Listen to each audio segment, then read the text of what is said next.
中国河南省に残る隠居からは、亀の甲羅や牛の骨に古い文字を刻んだ甲骨が数多く発見されています。人はなぜ見えない未来を文字にして王国を動かそうとしたのでしょうか。強大な軍を動かした将王たちも大切な決断の前には骨に問いを刻み、熱によって生じた亀裂から祖先や真意の答えを読み取ろうとしました。私たちも先の見えない決断を前にすると、わずかな兆しの中に進むべき道を探すことがあります。雨は降るのか、病は治るのか、選ぼうとする道はどこへつながっているのか、答えのないまま決めることには、その影響が多くの人に及ぶほど大きな重さが伴います。隠居には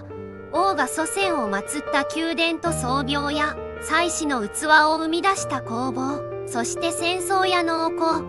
天候や病、出産への問いを刻んだ甲骨文字が残されています。異なる意向の一つ一つは、まだ見えない明日へ輪郭を与えようとした一つの王国の判断へつながっています。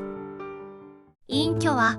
中国を流れる沿河の両岸に広がる小王朝後期の王都遺跡です。およそ紀元前13世紀から紀元前11世紀にかけて、王宮や祖先を祀る宗廟、王陵が築かれ、その周囲には住居や工房が広がっていました。そこでは政治と祭祀、そして生産が結びついていました。宮殿や宗廟は土を突き固めた大きな基壇の上に木を用いて築かれていました。屋根も柱も失われた現在は、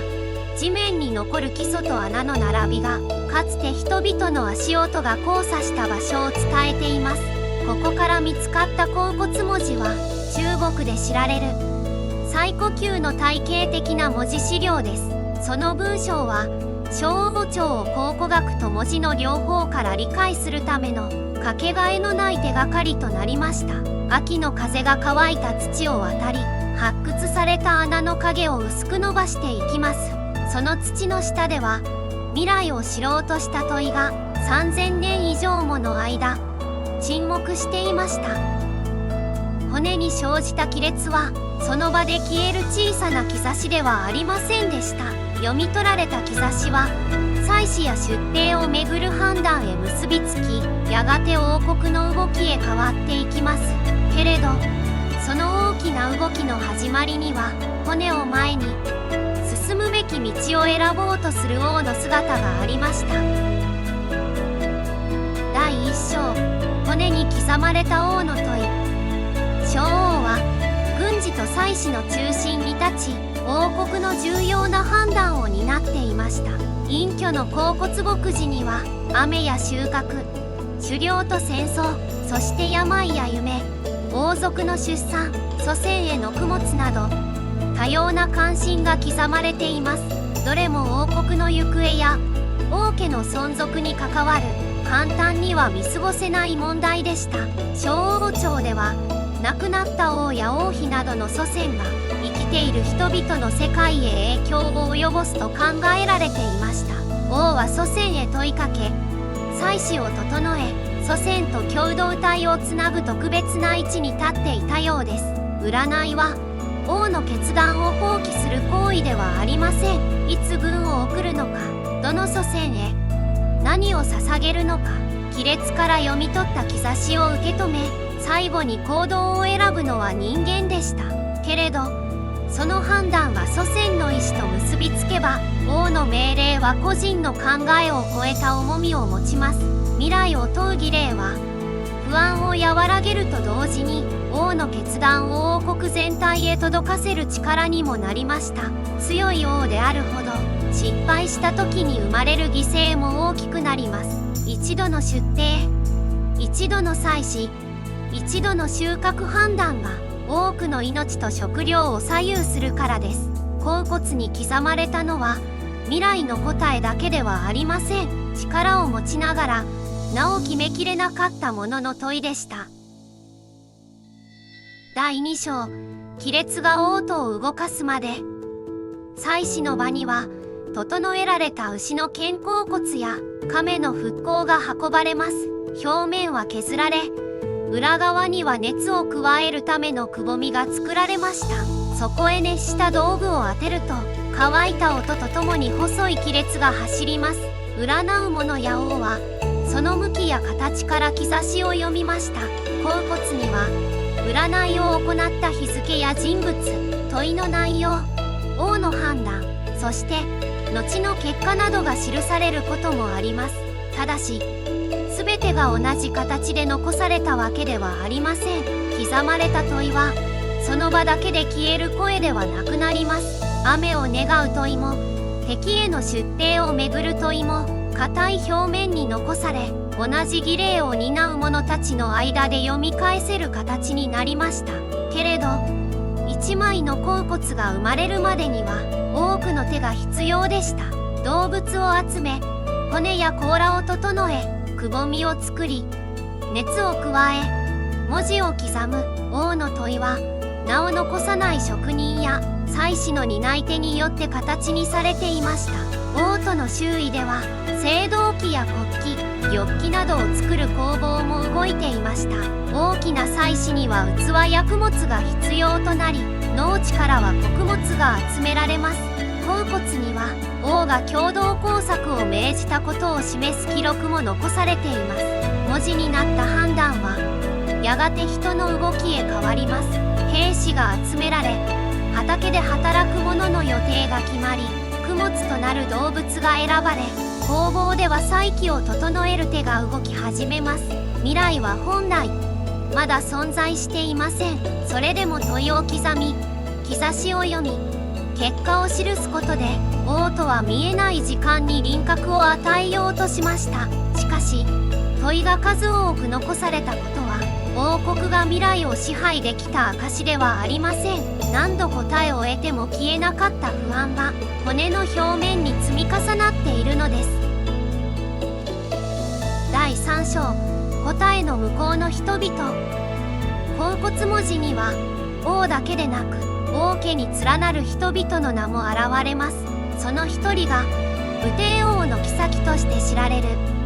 不幸です。彼女は数多くの牧事に登場し、軍事行動を率いたことも記されています。隠居で発見された不幸の墓は盗掘を免れた王族母として知られています。墓からは多数の青銅器や玉器、武器などが見つかり、彼女が王朝の祭司と政治の中で重い位置を占めていたことを伝えています。けれど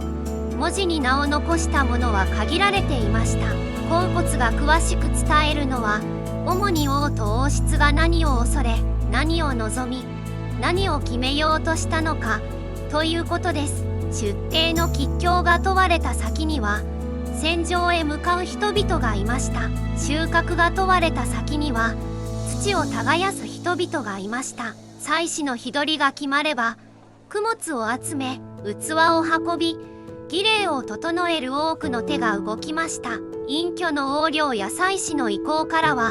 動物だけでなく人が共に葬られた痕跡や人の犠牲を示す跡も見つかっています。それらを当時の社会から切り離して単純に理解することはできませんが、王権と祖先祭祀が命の扱いにまで及んでいた事実は消えません。祖先へ問い、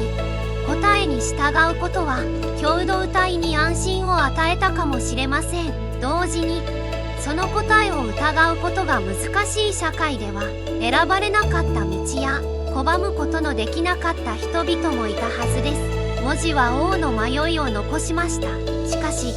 その決断に従った人々が何を感じたのかはほとんど記していません。青銅器を打つ音が王都に響く一方で、骨に刻まれなかった声は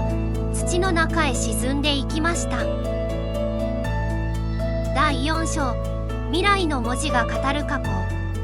小王朝は紀元前11世紀に終わり、陰の王とも政治の中心としての役割を失いました。王たちが未来を問うために用いた甲骨は穴や土の中へ埋まり、長い時間を過ごします。19世紀末、目次のある甲骨が学者たちの注目を集めました。その後、安陽で進められた発掘によって甲骨文字、宮殿跡、王陵が同じ王との記憶として結び直されていきます。かつて未来を知るために残された文字は、王朝が失われた後、過去を知るための資料へ姿を変えました。王が雨を案じ、戦いの行方を問い、祖先へ供物を捧げた一日が3000年後の私たちへ届いています。けれど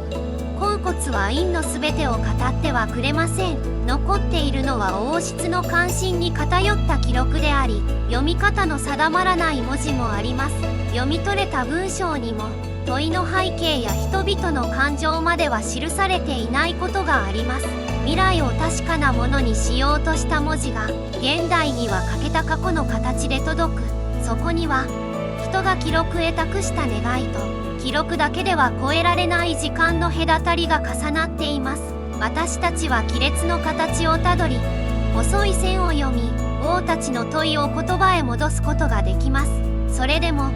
彼らが聞いたと信じた答えを同じように聞くことはできません。乾いた土から取り上げられた甲骨には手のひらへ収まるほどの薄い面があります。その表面を走る亀裂と文字は触れそうなほど近くにあります。けれど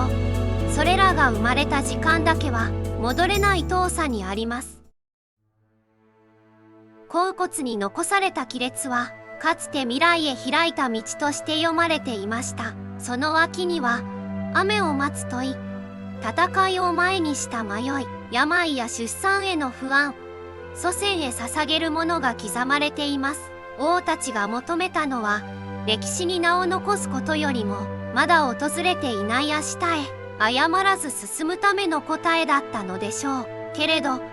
彼らが見ようとした未来はすでに過ぎ去り、今の私たちへ残されたのはその未来を前に立ち止まった問いの方でした。文字は王国の滅亡を止めず、骨に刻まれなかった声をすべてすくい上げることもできませんでした。それでも一つの問いが形を持ったことで、遠い時代の人間が何を恐れ何を決めようとしたのか、その輪郭だけは失われずに残りました。隠居の土の中では答えを失った問いが今も静かに読まれる時を待っています。それでは次回の世界不思議トピックスでまたお会いしましょう。